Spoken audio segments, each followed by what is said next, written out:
Buenos días. ¿Sabéis qué pasaje toca hoy?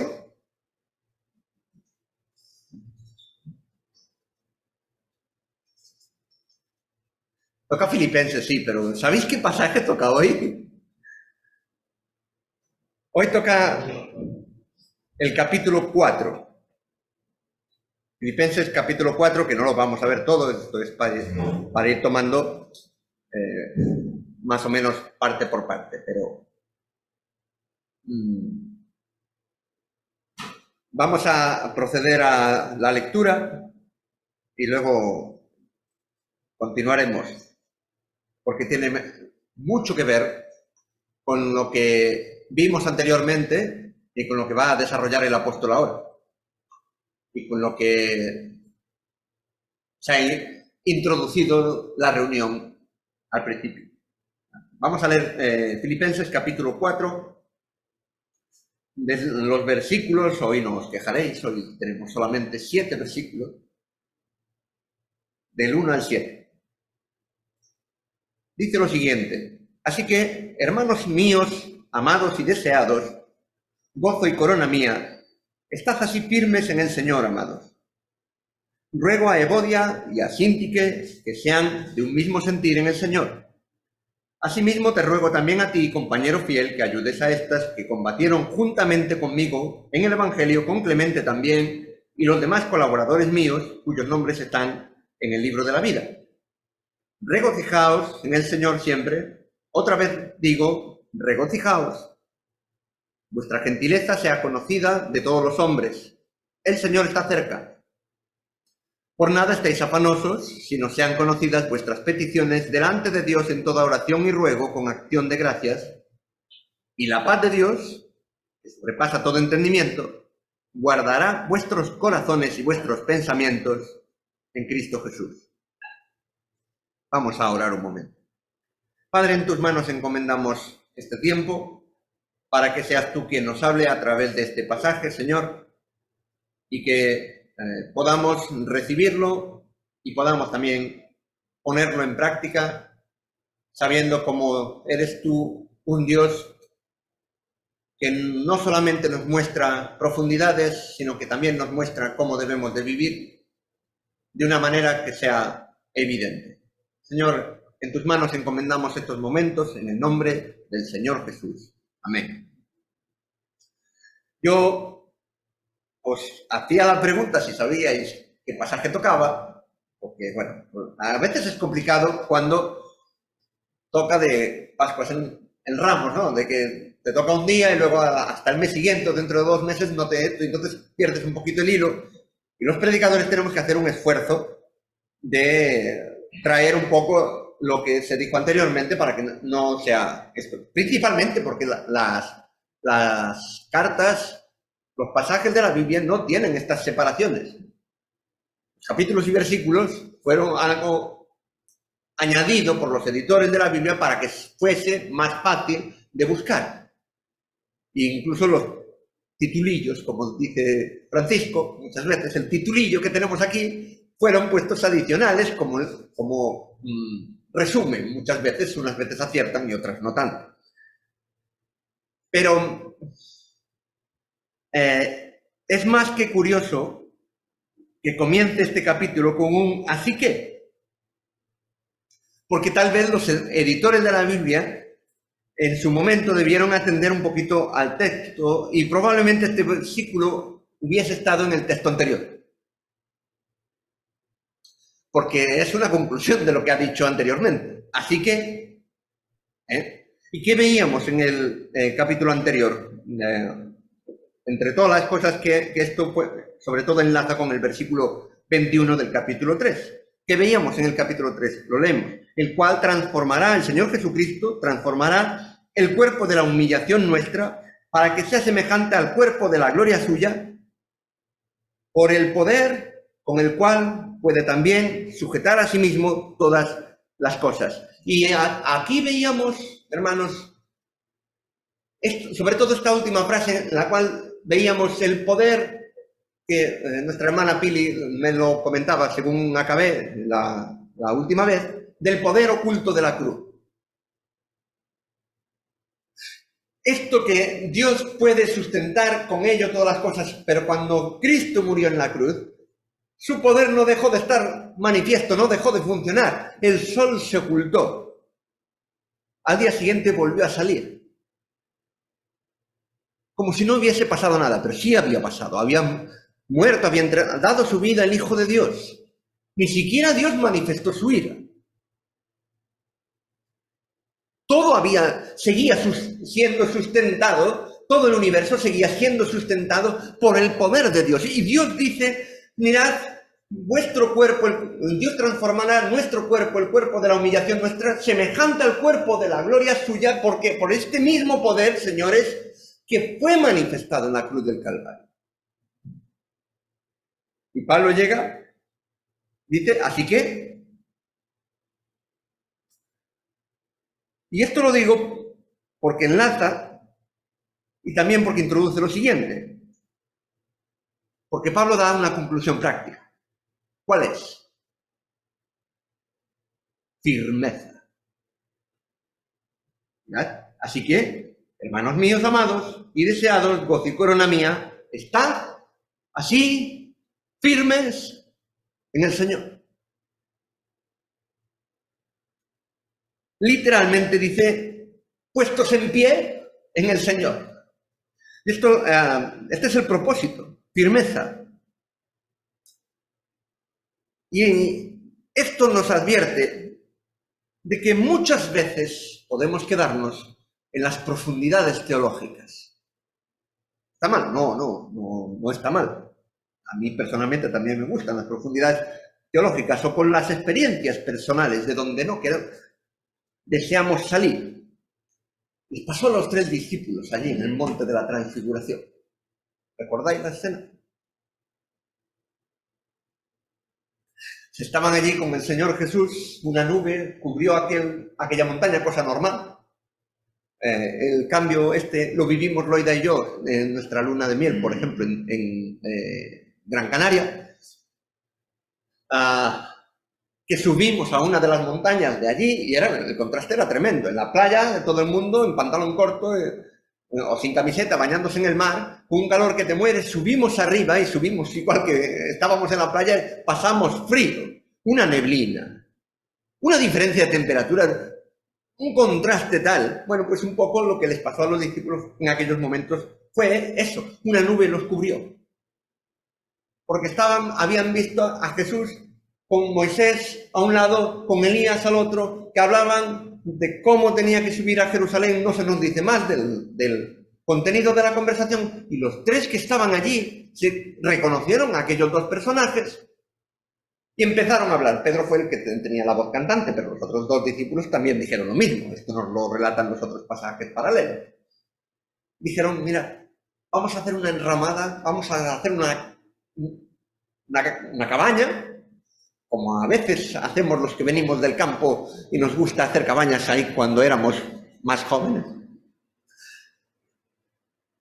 para tener nuestro refugio. Aquí vamos a hacer nuestra cabaña y nos quedamos aquí. Pero no. Había que bajar de la montaña. Y de hecho, cuando bajaron de la montaña se encontraron con un cuadro que Jesús mismo suspiró, emitió un suspiro, que dijo, ¿hasta cuándo he de estar con vosotros? ¿Hasta cuándo se he de soportar? Buscad el pasaje y leedlo, porque es esto. Pero, no, hermanos, cuando Dios nos muestra cosas profundas, están muy alto, me parece que resuenan los altavoces. Cuando Dios nos muestra cosas profundas como la que hemos estado considerando justo en el capítulo anterior, no es para quedarnos ahí. Es que Dios tiene un propósito. Dios no te muestra cosas profundas, Dios no escribe cosas profundas en las Escrituras sin propósito, hermanos. Y el propósito aquí está clarito, clarito. Estad firmes. ¿En quién? En el Señor. Yo os pongo una ilustración y aquí los que escuchen el audio se lo van a perder.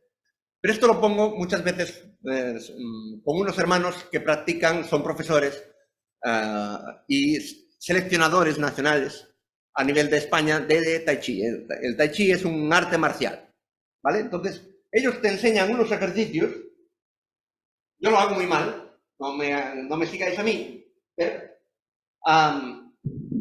son unos ejercicios que te ayudan después y te recolocan incluso la estructura del cuerpo. Luego lo puedes utilizar también para el combate. Y empiezan pues con los dos pies sujetos así y tú vas haciendo ejercicios, son llamados los 8 pasos, ¿vale? Vas haciendo los ejercicios y cuando te empiezas a mover vas girando los pies hasta después dar los pasos. Si yo doy el paso, y esto lo explica el profesor, si yo doy el paso así, por ejemplo, yo lo hago muy mal, pero tú giras el pie así y no tienes la rodilla recta con el pie.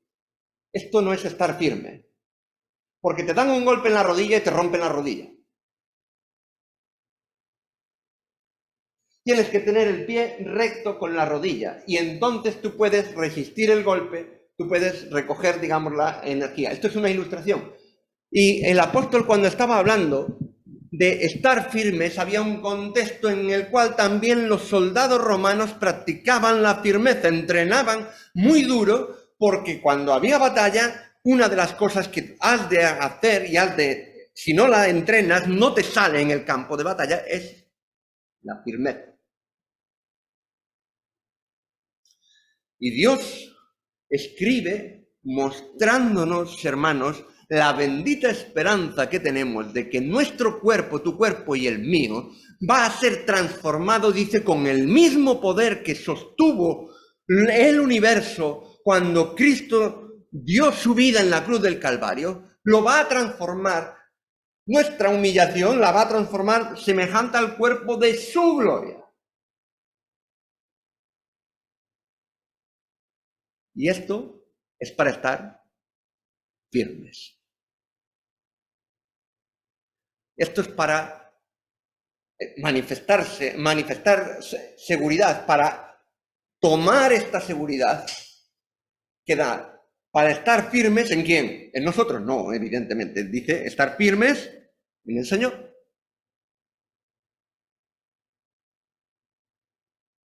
Pero, ¿cómo no? Cuando bajamos del monte, nos encontramos un caso de relaciones.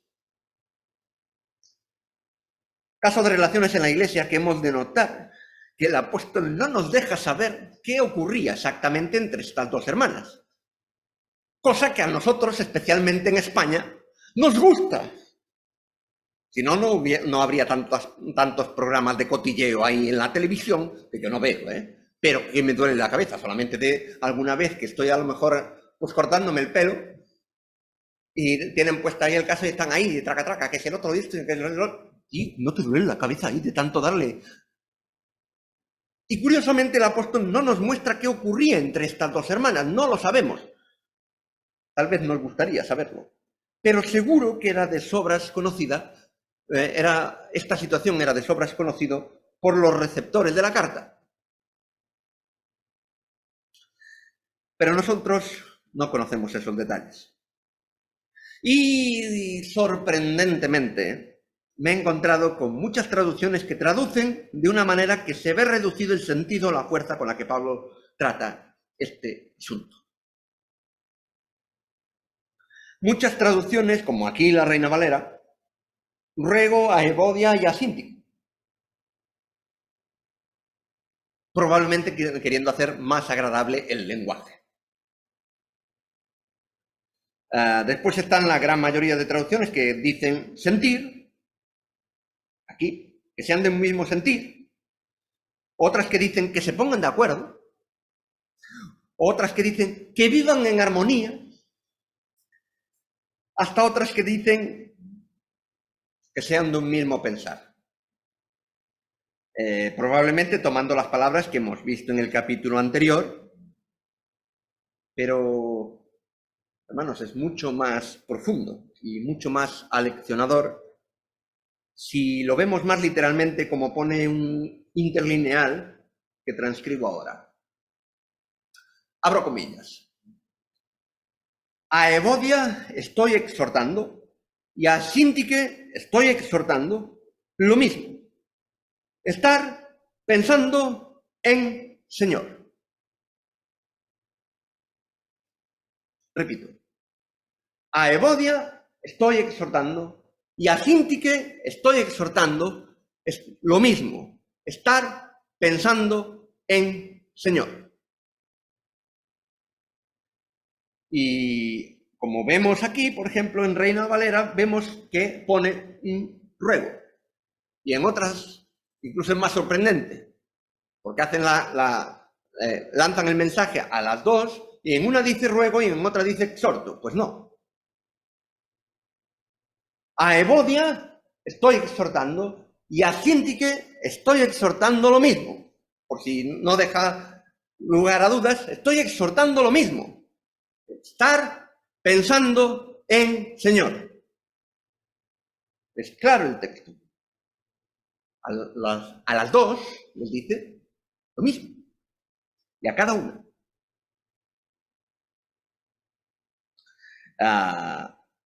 Y la palabra que usan no es un ruego. Un ruego fue lo que hizo Elí. Mirad, vamos a leerlo. Un ruego fue lo que hizo Elí el sacerdote. Esto está en Primera de Samuel 2, 23 y 25. Del 23 al 25. Y Elí les dijo a sus hijos, ¿sabéis? Ponemos un poco de contexto, que los hijos no se estaban portando muy bien.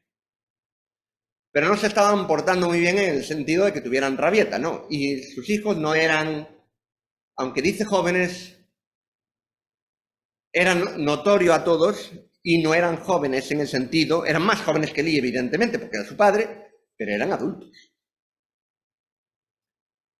Y Elí les dijo, ¿por qué hacéis estas cosas semejantes? Porque yo oigo de todo este pueblo vuestros malos procederes. No, hijos míos, porque no es buena fama la que yo oigo, pues hacéis pecar al pueblo de Jehová. Si pecare el hombre contra el hombre, los jueces le juzgarán, mas si alguno pecare contra Jehová, ¿quién rogará por él?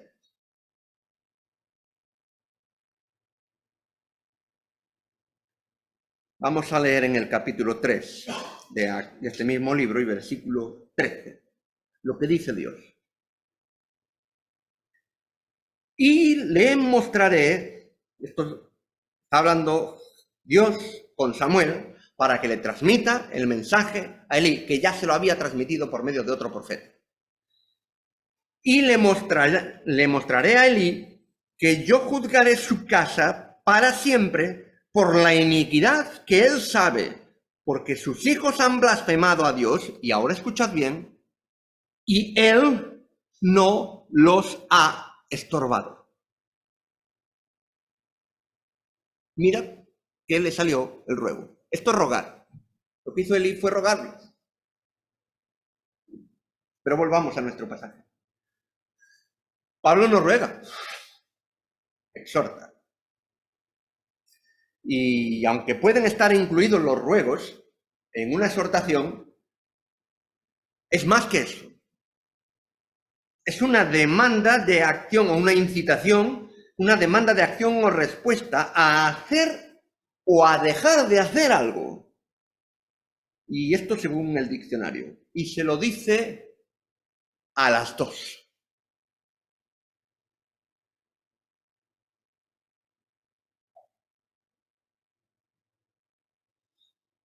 Y en ese error muchas veces caen personas o nosotros mismos cuando escuchamos solamente una parte, no escuchamos la otra. Yo no sé qué es lo que había escuchado Pablo.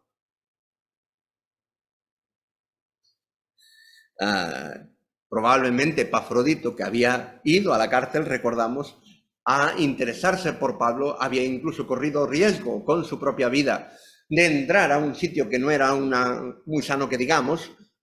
Y probablemente parte de sus conversaciones podía ser la situación que estaban pasando allí, y una de estas cosas era lo que pasaba entre Bodia y Sinti, que no conocemos. Y Pablo exhorta a las dos. Y cuando escuchamos solamente una parte, estamos siendo jueces injustos. Aparte que no debemos de juzgar, pero sí que hemos de hablar con los dos o escuchar las dos partes. Y Pablo aquí exhorta a las dos. No es que ruegue a una y exhorte a la otra, porque entonces habría doble rasero. No. A Evodia estoy exhortando y a Sinti que estoy exhortando lo mismo. Y no habla de sentir, hermanos. Aunque eso pueda parecer algo que nos lleva al capítulo 2, donde habla de sed, hayan pues en vosotros este sentir que hubo en Cristo Jesús, pero no habla de sentir aquí en este pasaje, a pesar de estar traducido así, que sean de un mismo sentir en el Señor. No es el caso aquí. Y ojo, no estoy diciendo que en una situación de roce, de diferencias o de desencuentros no estén involucrados sentimientos. Lo están. Entre otras cosas porque Dios los ha puesto ahí. Porque Dios también siente. Ten mucho cuidado, por favor, con las personas que te dicen, incluso pretendiendo usar la Biblia, que no has de hacer caso de tus sentimientos, que los has de anular o que los has de minimizar a su mínima expresión, porque eso no viene de Dios. Y esto lo he escuchado yo y lo he leído. Se han hecho predicaciones y todo. Has de minimizar los sentimientos porque eso no viene de Dios. ¿Perdona?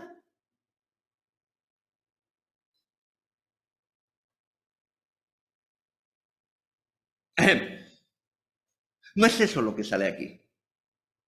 Y no es eso lo que dice la palabra de Dios.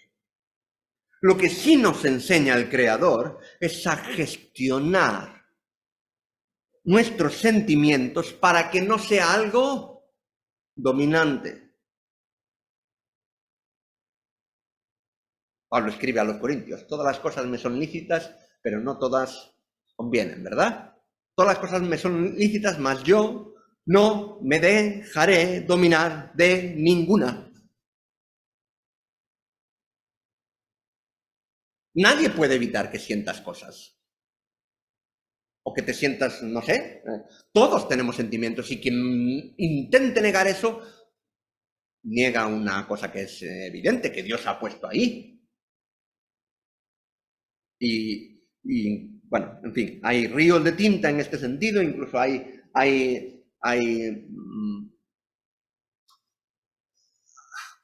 series enteras o personajes enteros que juegan con eso. Por ejemplo, uno de los personajes de mis series favoritas de los años de la polka era Star Trek. Hay un personaje que era un vulcano llamado Spock. Spock era una persona súper racional, pero tenía una parte humana, porque era un híbrido entre un humano y un esto. Y muchas veces vemos la lucha que él tiene por anular su parte humana y usar la parte racional. Era serio, era circunspecto, era una mente brillante, pero anulaba, porque eso hacían los de su especie, los vulcanos. Pero, hermanos, no somos vulcanos, somos humanos. Y Dios ha puesto sentimientos en nosotros. Si nos dominan los sentimientos, no es lo correcto. Pero no podemos anularlos. Y ridiculizar los sentimientos de una persona, de un servidor, ha visto, no aquí, ha leído, ha escuchado a predicadores hacer esto, ridiculizar los sentimientos de una persona como si no tuviese importancia. ¿Cuánto daño se puede hacer?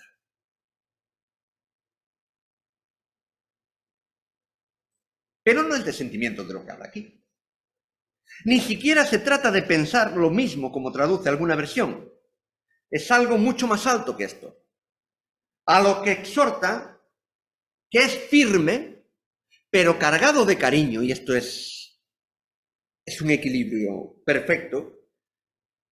Es firme, pero cargado de cariño.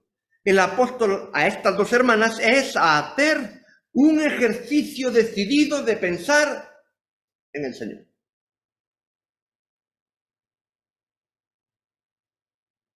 ¿Podríamos decir que es ¿qué haría Jesús en mi lugar? Es muy curioso y muy importante todo esto. ¿Sabéis por qué? Porque muestra lo mucho que necesitamos conocer a Dios. Muestra lo mucho que necesitamos profundizar en nuestra relación con Él. Muestra lo mucho que necesitamos pensar en Él, y de hacer esto transforma toda nuestra vida en todas las áreas.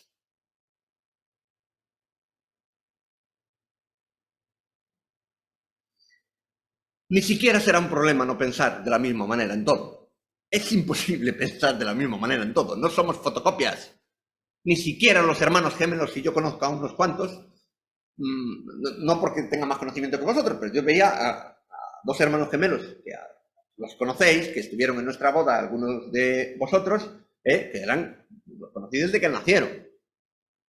Y era difícil. Yo los conocía, los diferenciaba porque pasaba mucho tiempo con ellos, e incluso por la voz. Tenían tintes muy parecidos, pero que se diferenciaban.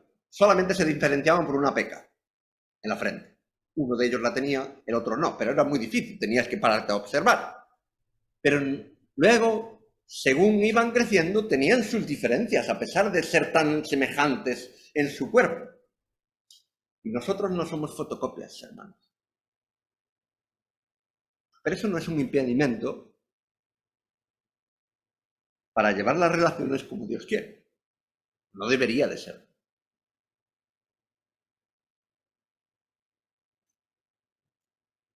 ¿Ves que tal vez es precisamente por eso que Dios no ha querido que supiéramos qué les pasaba a estas hermanas?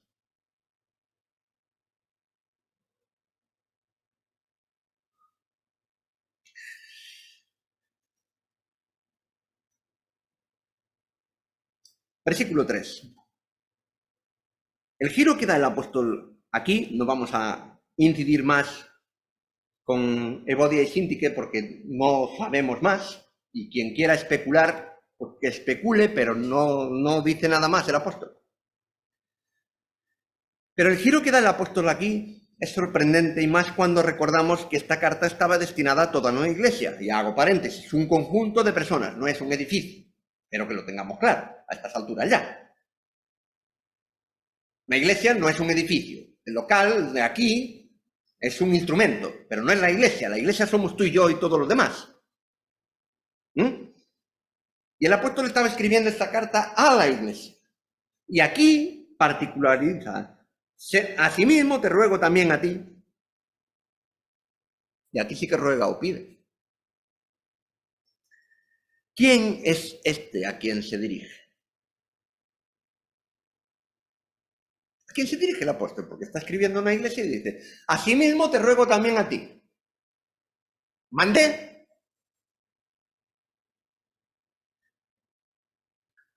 Cualquiera.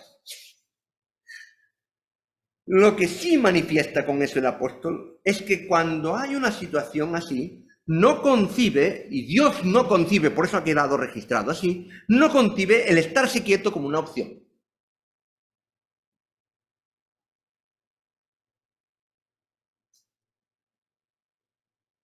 Es por eso que insta a la acción.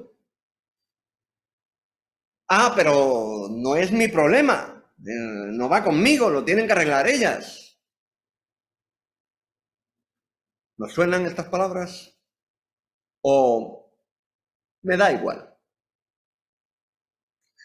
¿O yo no estoy preparado para una situación así, mejor que lo haga el pastor o los ancianos, que para eso están?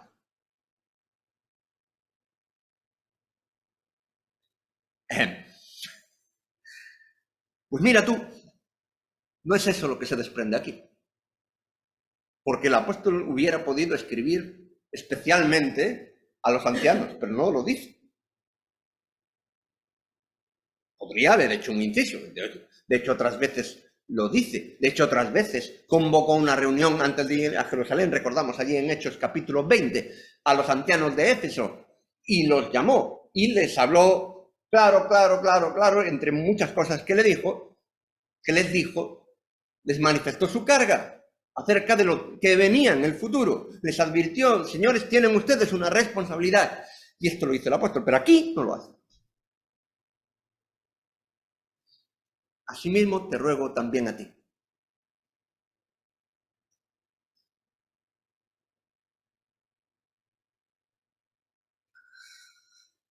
Ser impasible ante las desavenencias entre hermanos no debería de ser una opción.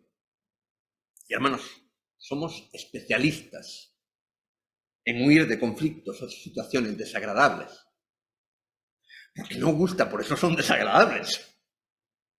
Y hace poco Miguel Ángel nos estuvo hablando de las bienaventuranzas y una de ellas habla de los pacificadores. Y curiosamente, el Señor Jesús no dice que sea una característica especial de ciertas personas nada más. Lo que sí sabemos con certeza es que entrar en ese papel, garantizado, como se suele decir, garantizado, es que te vas a llevar heridas de Bodia, te vas a llevar heridas de Síntique y probablemente de alguno más. Porque ser pacificador o intentar asumir ese papel tiene un coste.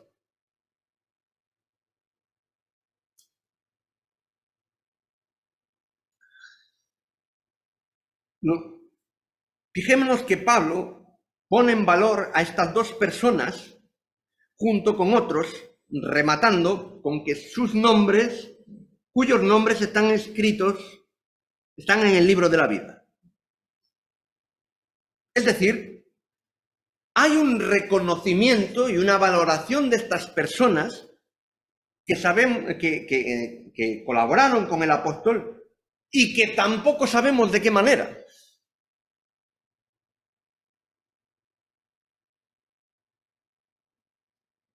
Que tal vez también esto nos entra la curiosidad y nos gustaría haber sabido qué es en lo que colaboraron con el apóstol, pero lo que desprende es que fue una colaboración muy estrecha, muy estar juntos. Pero no lo sabemos. Y no obstante, hay un detalle que me he guardado hasta ahora, y es la manera en que Pablo se dirige cuando dice, te ruego también a ti, que hemos dicho que puede ser cualquiera, compañero fiel. ¿Sabéis? Literalmente dice una cosa muy curiosa. Dice, compañero de yugo.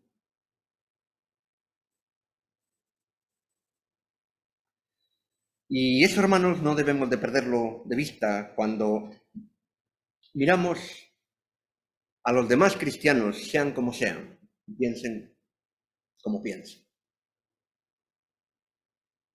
Son compañeros de yugo.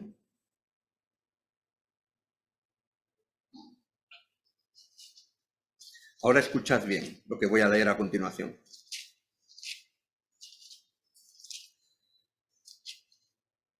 Venid a mí, todos los que estáis trabajados y cargados, y yo os haré descansar.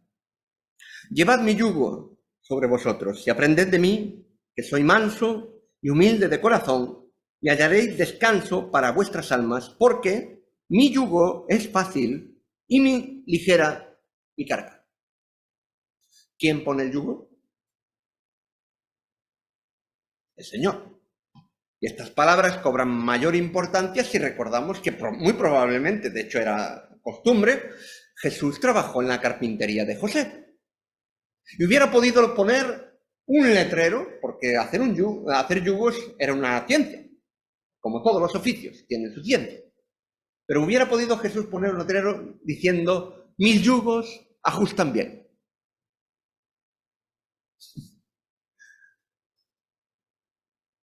Porque has de tener en cuenta el peso del animal, has de tener en cuenta la altura del animal, has de tener en cuenta muchas otras cosas y trabajar la madera es todo un arte. Madera, no lo que hacen ahora, madera. Y Jesús dice, llevad mi yugo. Y el apóstol, cuando se dirige a este que tiene que entrar, que no puede permanecer impasible, te ruego a ti, compañero de yugo. Todos sabéis que anteayer falleció un compañero mío de empresa. El nivel de afectación cuando conoces a una persona, yo lo había conocido y de hecho pedí permiso para escribir un artículo acerca de esto y aprovechar para mostrar el Evangelio, pero el nivel de afectación es mayor porque sabes, porque es de tu mismo oficio. Y sabes que positivamente qué ocurre cuando tienes a una persona de un mismo oficio, pasa por lo mismo. Hay el cansancio de las horas al volante, hay un día conducir de día, otro día conducir de noche, hay un día que te dan una orden de decir bájate un día por nacional, y tuve una compañera que tenía su misma edad y fue con él porque no conocía la ruta y él fue delante guiando a la compañera y grabó un pequeño vídeo que lo puse en el artículo y luego se lo enseñó diciéndole, mira, te he visto como nunca te has visto tú. Claro, le veía la parte de atrás del camión. Claro, los camioneros vamos siempre mirando hacia adelante, no nos vemos atrás. El nivel de identidad es mucho mayor. Y aquí Pablo está mostrando, señores, te ruego a ti, compañero de yugo, es igual que tú, pasa por lo mismo, está en el camino, está en la vida cristiana, es un compañero, son compañeras tuyas.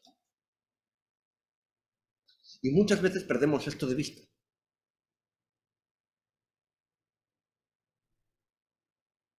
Y sí, lo he dicho intencionalmente, perdemos.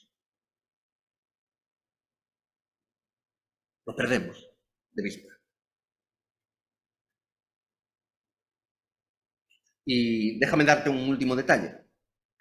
Pablo menciona a algunas personas, no todas, seguramente porque la lista sería muy extensa y tal vez se diluiría todo el énfasis y el enfoque que quería transmitir ante esta situación, lo cual es una lección para nosotros. Porque, hermanos, es sano y saludable reconocer el trabajo y la colaboración de otros, nos hayan ayudado directamente o no. Muchas veces pensamos que eso les subirá el ego. Y por eso es fácil caer en solo acercarse para decir o manifestar en lo que diferimos o lo que no vemos bien, con lo cual se puede provocar algo que muchas veces perdemos también de vista, que la persona se desaliente, se frustre o se deprima.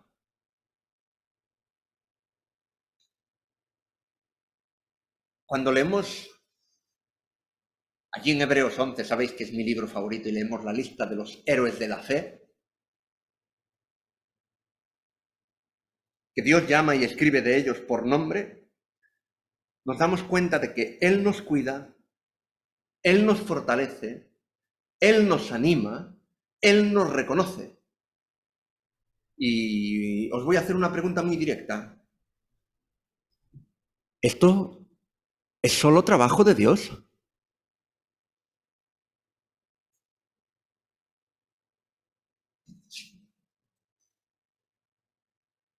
Hermanos, cuidemos a los que nos rodean.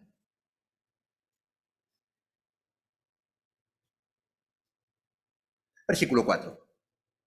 Este versículo... Francisco Trilla tenía un canto con contracanto de este versículo. ¿Lo sabéis? No conocéis. Lo enseñó un día predicando. Y esto yo no os voy a hacer cantar ahora mismo, pero él, predicando, enseñó este versículo, se puso a cantar, lo enseñó, y lo practicaron allí en el momento. Era único en este sentido. Regocijaos en el Señor siempre. Otra vez digo, regocijaos, un versículo que es consecuencia de todo lo que hemos visto atrás. Porque muchas veces sacamos este versículo de contexto, pero precisamente el contexto es muy importante. Y curiosamente repite las palabras, mirad, regocijaos en el Señor,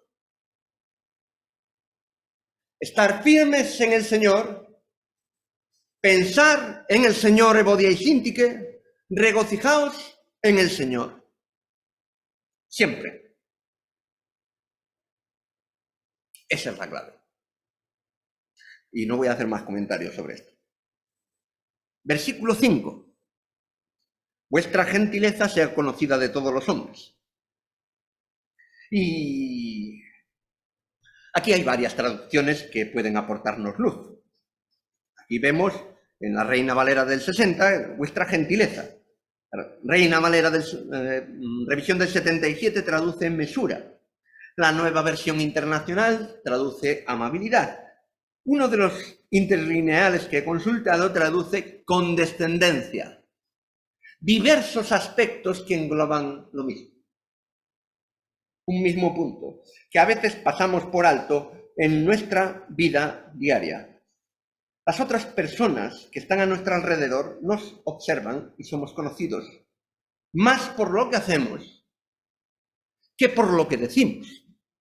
Y para ilustrar esto voy a transcribir unas palabras que Andrés Skipper para los amigos, pronunció una vez. Abro comillas, escuchad bien.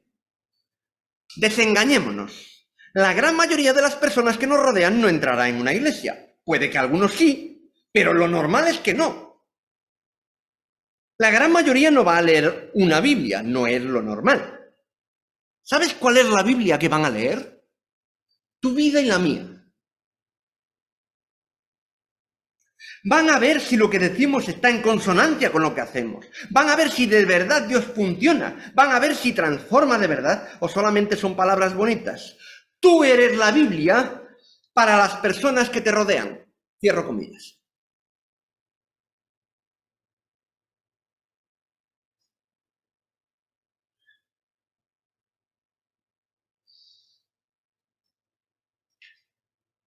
Y cuando vemos que este versículo está puesto precisamente en medio de una situación de desavenencia entre Evodia y Síntique y que afectaba a todos los que estaban alrededor, pues da que pensar, ¿no crees?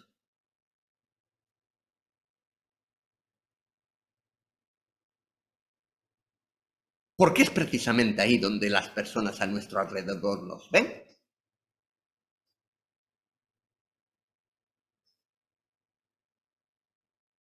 Es precisamente ahí donde las que pensamos que no nos... lo he puesto de ejemplo muchas veces, unos vecinos que ya no están en nuestro bloque sabían, oye, vosotros os quedáis a comer todos los domingos y no hacéis ahí mucho ruido, porque se hablaba de cuando estaba la mezquita en la calle Libertad.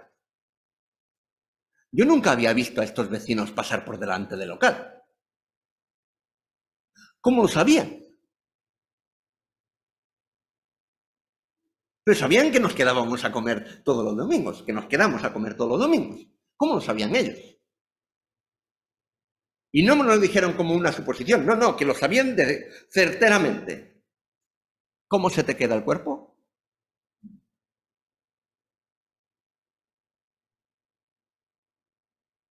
Las personas a nuestro alrededor no son tontas. Puede que no conozcan a Dios, pero tontas no son.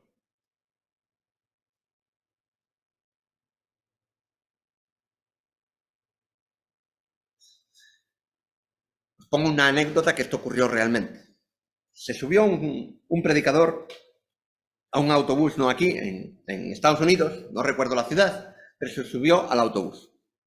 Y resulta que, bueno, pagó con dinero, con lo que tenía, y le dieron el cambio, junto con su billete. Muy bien, se va al asiento y de camino al asiento resulta que se dio cuenta de que el cambio estaba mal, le habían dado devuelto de más. Su primer pensamiento fue, se ha equivocado el otro, pues oye, problema suyo, esto lo cubre la empresa. Todo esto de camino al asiento, pero no se sentía bien consigo mismo. Esto no puede ser, porque me ha dado devuelto de más y si resulta que esto es un problema para la otra persona y tal. Total, que se volvió otra vez, el autobús ya había arrancado, se volvió otra vez y fue junto del chofer y le dijo, mire, perdone, es que le he pagado el billete y usted me ha devuelto el cambio mal, me ha devuelto de más, que esto no corresponde a lo que es el precio del billete. Y el chofer le contestó con una media sonrisa, dice, no me he equivocado. Es que estuve en la iglesia donde usted ha predicado tal día y le estuve escuchando hablar sobre la honradez. Y estaba comprobando si usted vive lo que dijo o no.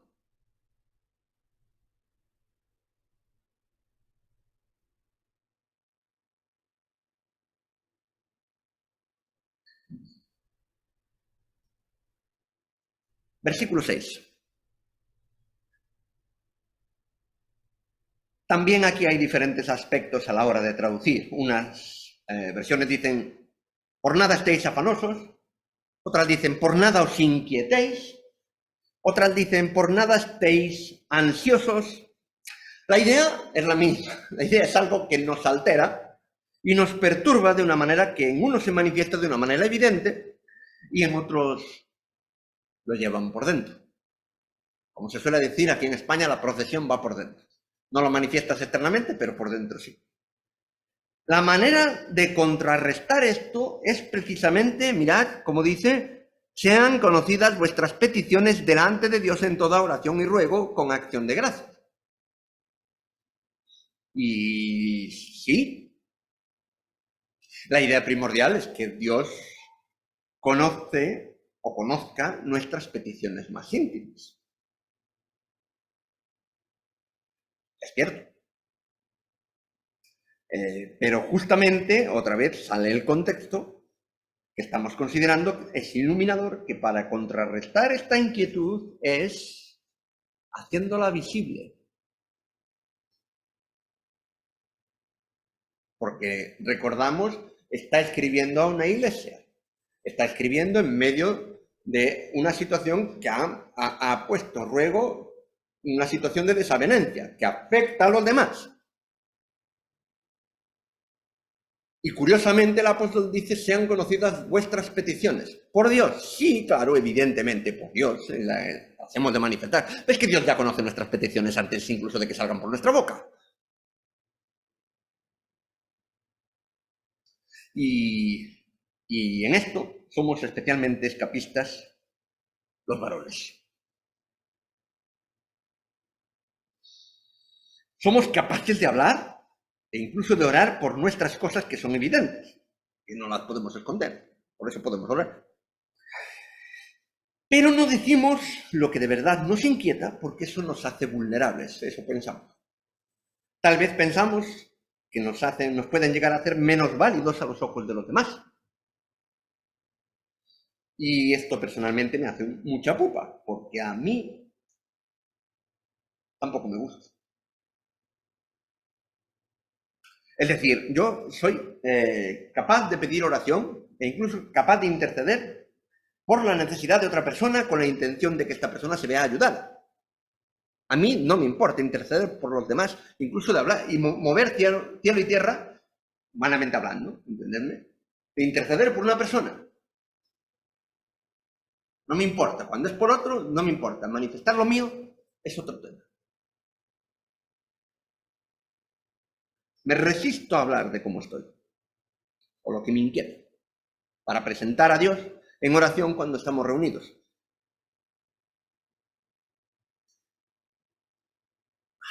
Dios conoce nuestras peticiones, como he dicho antes incluso de que nosotros las pronunciemos, por supuesto que sí.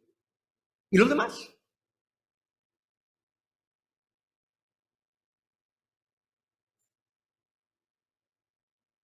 ¿Cómo pretendemos solucionar la inquietud cuando no lo manifestamos? ¿Cómo pretendemos arreglar lo que nos perturba, o al menos es que cambia un montón? Cuando sabes que otros saben y que pueden interceder por ti, es distinto. Y aquí he de decir que prosigo a la meta, que estoy en ello, que no lo he solucionado. Porque es un trabajo, hermano. Es una postura. Y no, evidentemente hay cosas, no estoy diciendo de que tengamos que contarlo absolutamente todo, Pero cuando hay una situación que nos perturba, hay algo que nos ve, que vemos, que a lo mejor otros no ven y que sabes que te puede acarrear problemas y tú te resistes a manifestarlo, pero esto luego te causa incidencia en ti mismo y hasta incluso en problemas de salud.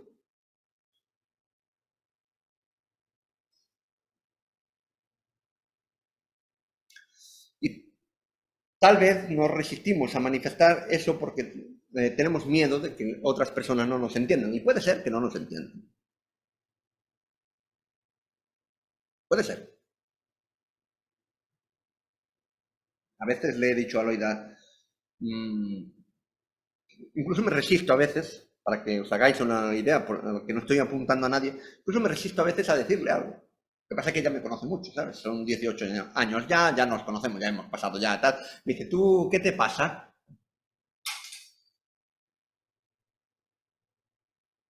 Y no para hasta que yo se lo digo. Pero a lo mejor con otras personas que no me conocéis tanto, tendrá un mal día.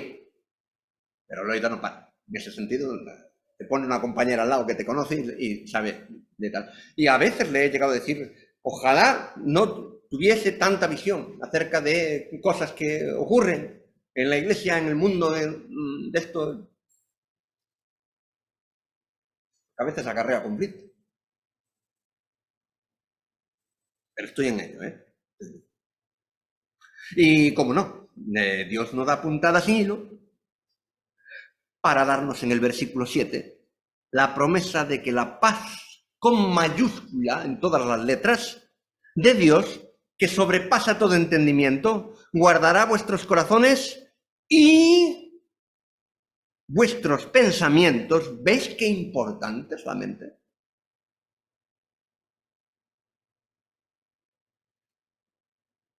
En todo el pasaje está hablando de la manera de pensar. ¿Están involucrados los sentimientos? Sí, sí, sí. Pero lo que habla es de la manera de pensar. Incluso en las desavenencias, señores. Las hermanas que piensen. Y aquí dice la paz de Dios que sobrepasa todo entendimiento. Guardará vuestros corazones y pensamientos en Cristo Jesús. Y es muy curioso cómo se expresa el apóstol aquí. Cuando dice guardará vuestros corazones, dice guardar bajo vigilancia.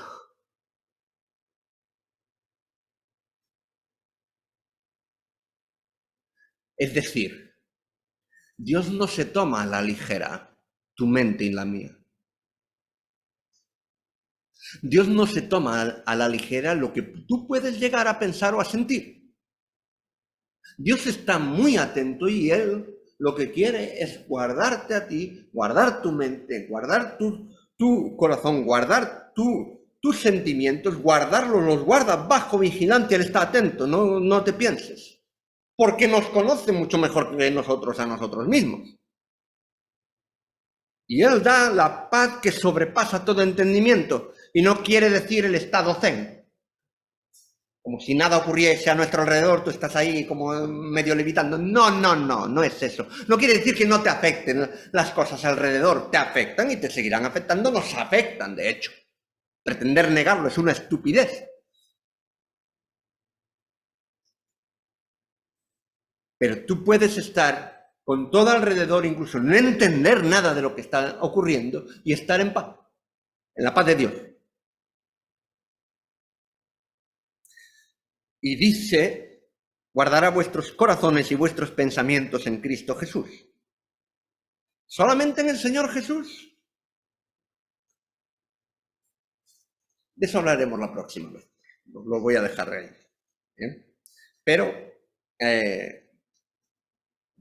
hermanos, espero que este texto que es tan práctico, después de una profundidad teológica que hemos estado viendo la vez anterior, tengamos claro lo mucho que le importan a Dios lo que hacemos.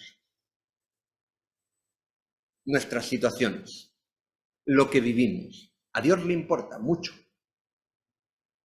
incluidos nuestros pensamientos.